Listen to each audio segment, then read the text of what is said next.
तो अब आता है हमारा question number 4, exercise 4.2। Solve the following equation. 10p is equal to 100 है। तो ये बैलेंस इक्वेशन से इस क्वेश्चन को हमें सॉल्व करना होगा। ये वाली एक्सरसाइज बैलेंस इक्वेशन पर ही सॉल्व है, के मेथड पर ही सॉल्व करी जा रही है। तो ठीक है, यहाँ 10p इज इक्वल टू 100 है। तो 10 से यहाँ पर p की मल्टीप्लाई हो रही है, तो अगर हमें इसे p को सेपरेट करना है तो हम 10 से हमें डिवाइड करना पड़ेगा। तो यहाँ लिखेंगे हम डिवाइडिंग बाय 10 बोथ साइड यानी दोनों साइड में हम 10 से डिवाइड कर दें। तो 10/10 और ये p है इज इक्वल टू, अब आपने इधर किया है तो आपको राइट हैंड साइड में भी 10 से डिवाइड करना होगा। तो 10 से तो 10 कैंसिल आउट हो गया। अब ये 10 से कितनी टाइम जाएगा, 10 टाइम जा 100। ठीक है, तो p की वैल्यू यहाँ पर हमें फाइंड हो गई 100। अब है B part, 10p + 10 is equal to 100। अब यहाँ पर हमें p को फिर सेपरेट करना है। तो सबसे पहले हम ये प्लस वाली चीज़ हटा देते हैं, ठीक है, क्योंकि हमें यहाँ पर दोनों ही काम करने हैं कि हमें 10 को, ये जो मल्टीप्लाई में है इसको भी हटाना है, +10 यानी जो प्लस में है इसको भी हटाना है। तो हमें क्या करना होगा, इसके अभी हम पहले क्या करते हैं, ये प्लस वाले या माइनस वाले डिजिट्स को हटाते हैं, उसके बाद हम डिवीज़न या मल्टीप्लिकेशन वाली डिजिट को हटाते हैं। ठीक है, तो जब ये प्लस वाली डिजिट को हम हटाएंगे तो हमें उसका जस्ट अपोजिट वाला साइन लेना पड़ेगा। तो यहाँ पर अगर हम -10 कर दें तो ये 10 से 10 कैंसिल आउट हो जाएगा। तो लिख दीजिए यहाँ पर क्या करा हमने, यहाँ पे हमें माइनस करना पड़ेगा ना, तो लिखेंगे हम सब्ट्रैक्ट 10 बोथ साइड। ठीक है, तो 10p माइनस प्लस का 10 है ये, अब हम यहाँ पर सब्ट्रैक्ट कर देंगे 10 को। ठीक है, जब आपने सब्ट्रैक्ट किया है यहाँ पर तो आपको करना पड़ेगा इधर साइड भी। 10 से 10 कैंसिल आउट हो गया, 10p इज इक्वल टू, यहाँ पर ये 90 बचा। ठीक है, 10। अब देखिए यहाँ पर 10p के साथ मल्टीप्लिकेशन में है। अब हमें सेपरेट करने के लिए p को हमें 10 भी हटाना पड़ेगा। अब 10 हटाने के लिए हमें 10 से डिवाइड करना पड़ेगा। तो लिखेंगे डिवाइडिंग बाय 10 बोथ साइड्स।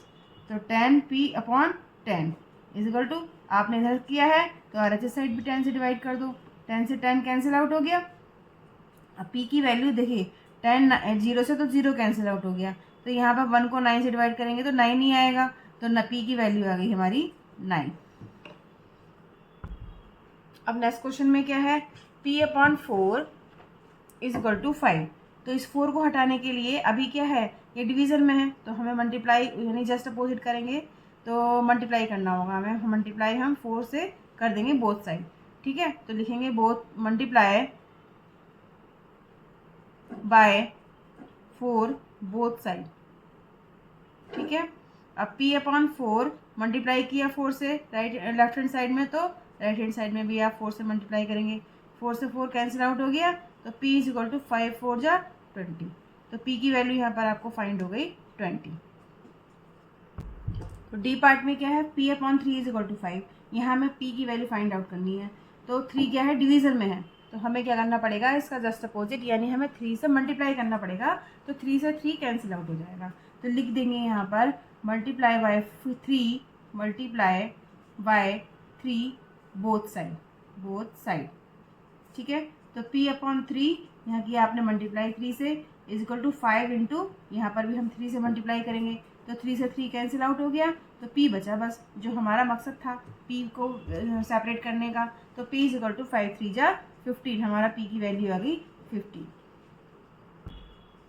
अब आता है हमारा क्वेश्चन नंबर इसका ई पार्ट। ठीक है, तो ये सॉल्व करने के लिए क्या है कि 3p/4 इज इक्वल टू 6 है। तो यहाँ पर p को हम सेपरेट कैसे करें, यहाँ तो 3 मल्टीप्लाई में भी है और 4 डिवीज़न में भी है। तो देखिए अब करना है हमें स्मार्ट वर्क, क्योंकि हम ये जान चुके हैं कि हम स्टेप बाय स्टेप इसको कैसे फॉलो करते हैं कि 3 कब हम डिवीज़न करते हैं, कब हम मल्टीप्लिकेशन करते हैं। तो अब हम इस वाले क्वेश्चन को हम एक ही स्टेप में करेंगे। ठीक है, क्योंकि अब हमें ये सॉल्व करना आ गया। तो फर्स्ट स्टेप में अगर हम करना चाहेंगे तो देखिए ये आपका लिख दीजिए, अब 3p/4 ये लिख दीजिए। अब आप देखिए 3 के साथ तो ये p मल्टीप्लिकेशन में है, तो अगर हम डिवाइड कर देंगे तो ये 3 से 3 कैंसिल आउट हो जाएगा। तो आप जो है नीचे जो है डिवाइड कर दीजिए। ठीक है, 3 से। अब देखो 4 ये डिवीज़न में है, 4 डिवीजन में है तो अब हमें इसका जस्ट अपोजिट करना पड़ेगा, यानी 4 से अगर हम मल्टीप्लाई करेंगे तभी तो ये कैंसिल आउट होगा। तो 4 से आप इसको मल्टीप्लाई कर दीजिए और यहाँ पर मल्टीप्लाई का साइन लगा दीजिए, ठीक है। इक्वल टू, अब आपने 4/3 से यहाँ पर कर दिया मल्टीप्लाई, तो आपको 4/3 राइट हैंड साइड में करना पड़ेगा। तो 6 × 4/3, ठीक है। अब देखिए 4 से 4 कैंसिल आउट अब इजीली हो रहा है और 3 से 3 भी कैंसिल आउट हो रहा है। और यही हमारा यहाँ पर पर्पस था कि हम p को बिल्कुल सेपरेट कर दें और उसकी वैल्यू फाइंड आउट कर लें, ठीक है। अब यहाँ पर देखिए आप इसको आप क्या करें कि यहीं पर सिंप्लीफाई कर दें कि 3 × 1 = 3 और 3 × 2 = 6, ठीक है। अब यहाँ पर p आया, p = अब देखिए नीचे तो 1 है, तो 1 से तो आप किसी भी नंबर को डिवाइड करते हो तो वही नंबर आता है, तो बस ऊपर ऊपर की आप सॉल्व कर लीजिए। 4 × 2 = 8, ठीक है। तो p की वैल्यू कितनी आ गई, 8 आ गई। तो ये इसका हो गया सॉल्यूशन। इसी में हमारा क्वेश्चन नंबर इसमें f पार्ट है। f पार्ट में हमें क्या करना है, 3s = माइनस का 9 है, तो इसमें s जो है s के साथ 3 मल्टीप्लाई में है, तो हमें क्या करना पड़ेगा, अब इसे डिवाइड करना पड़ेगा। तो लिखेंगे हम डिवाइडिंग बाय 3 बोथ साइड, ठीक है। तो 3s/3, अब आपने LHS साइड कर दिया तो आपको RHS साइड भी 3 से डिवाइड करना पड़ेगा और माइनस का साइन आपका चलता रहेगा सीधे सीधे। 3 से 3 कैंसिल आउट हो गया और हमारा पर्पस पूरा हो गया इसको सेपरेट करने का।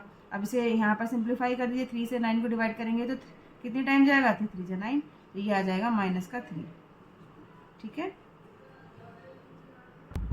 अब है हमारा जी पार्ट में क्या करना है, वही जो हम ऊपर करके आ चुके हैं। तो पहले तो यहाँ पर ये जो प्लस वाली डिजिट है 12, इसको हटाना है, हमें इसको रिमूव करना है, ठीक है। तो इसको रिमूव करने के लिए क्या करेंगे, अभी तो ये प्लस के साथ है तो हमें इसके साथ माइनस वाला ले लेंगे, तो दोनों एक दूसरे को कैंसिल आउट कर देंगे। तो कर दीजिए कि हम यहाँ पर माइनस कर रहे हैं ना, तो हम लिखेंगे सब्ट्रैक्ट 12 बोथ साइड। तो 3s + 12 -12 = अब ये देखिए 0 है, 0 में आपको सब्ट्रैक्ट करना है तो यहाँ माइनस का 12 कर दीजिए। 12 से 12 कैंसिल आउट हो गया, तो 3s = -12 बचा। साइन को जरूर लेंगे आप, साइन को नहीं छोड़ेंगे, ठीक है। अब s की वैल्यू निकालनी है हमें हमारे साथ, तो s निकालने के लिए 3 मल्टीप्लिकेशन में है, तो अब यहाँ पर 3 से हम डिवाइड भी करेंगे, तो तभी ये हमारा s सेपरेट हो पाएगा। तो यहाँ पर लिख लेंगे कि डिवाइडिंग बाय 3 बोथ साइड, ठीक है। तो जब हम 3 से इसे डिवाइड करेंगे तो इधर भी करेंगे, 3 से 3 कैंसिल हो गया, तो s की वैल्यू कितनी आ गई, 3 से इसे काटिया, 3 4 = 12, तो ये आ गया हमारा -4, तो s की वैल्यू आ गई -4। अब यहाँ देखिए h वाला पार्ट, 3s = 0 है, तो अब हम यहाँ पर s को सेपरेट करेंगे तो हमें 3 हटाना पड़ेगा। तो 3 हटाने के लिए क्या करना पड़ेगा, 3 से हमें डिवाइड करना पड़ेगा, ठीक है, क्योंकि अभी क्या है 3 इसके साथ मल्टीप्लिकेशन में है, तो इसका जस्ट अपोजिट अगर हम काम करते हैं तो वो उसको कैंसिल आउट कर देता है। तो हमें डिवाइड करना है, तो लिखेंगे यहाँ पे डिवाइडिंग बाय 3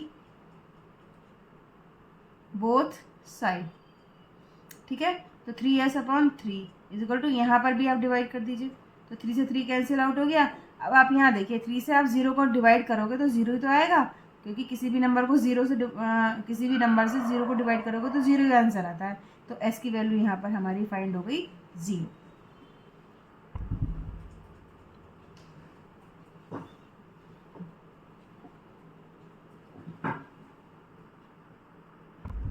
तो अब देखिए आप इसका आई पार्ट, ठीक है। आई पार्ट में क्या है कि आपको क्यू को सेपरेट करना है, तो क्यू को सेपरेट करने के लिए इस 2 को हटाना पड़ेगा जो कि मल्टीप्लाई में है, तो आपको डिवाइड करना पड़ेगा, तभी ये दोनों एक दूसरे को कैंसिल आउट कर देंगे। तो हम यहाँ पर अगर हम डिवाइड करेंगे तो 2 से यहाँ डिवाइड करेंगे, तो हम इधर भी हम 2 से डिवाइड करेंगे, 2 से 2 कैंसिल आउट हो गया, तो क्यू की वैल्यू कितनी आ गई, इसे आप यहाँ पर सिंप्लीफाई कर दिए, 2 से 6 को हम डिवाइड करेंगे तो 2 3 = 6, ठीक है। तो क्यू की वैल्यू आ गई हमारे यहाँ पर 3। अब नेक्स्ट देखिए 2q - 6 = 0 है, तो यहाँ पर हमें q की वैल्यू फाइंड आउट करनी है। तो यहाँ पर पहले हम 6 को हटाएंगे, क्योंकि हमें सबसे पहले माइनस से प्लस वाली डिजिट हटानी होती है, तो हमें इसे हटाने के लिए +6 करना पड़ेगा, ठीक है। तो लिखेंगे ऐड 6 बोथ साइड, ठीक है। 2q - 6 और यहाँ पर 6 कर देंगे = 0 + 6, ठीक है। 6 से 6 कैंसिल आउट हो गया, तो 2q इज इक्वल टू 6। अब q की वैल्यू निकालेंगे, तो q की वैल्यू निकालने के लिए यहाँ पर हमें क्या करना पड़ेगा, 2 से डिवाइड करना पड़ेगा। तो 2 से डिवाइड कर दीजिए, 6 अपॉन इधर करा है तो आप इधर भी कर दीजिए, ठीक है। अब ये 2 से 2 कैंसिल आउट हो गया, तो q की वैल्यू कितना होगा, ये कितने बार जाएगा, 2 3 जा 6, तो q की वैल्यू हो गई हमारी 3। अब देखिए आप k part, 2q plus 6 is equal to 0। अब आप पहले प्लस 6 को हटाइए, प्लस 6 को हटाने के लिए आपको माइनस 6 करना पड़ेगा, तो कर दीजिए 2q plus 6 minus 6 is equal to, अब आपने यहाँ पर माइनस 6 करा है तो आपको यहाँ पर भी माइनस 6 करना होगा।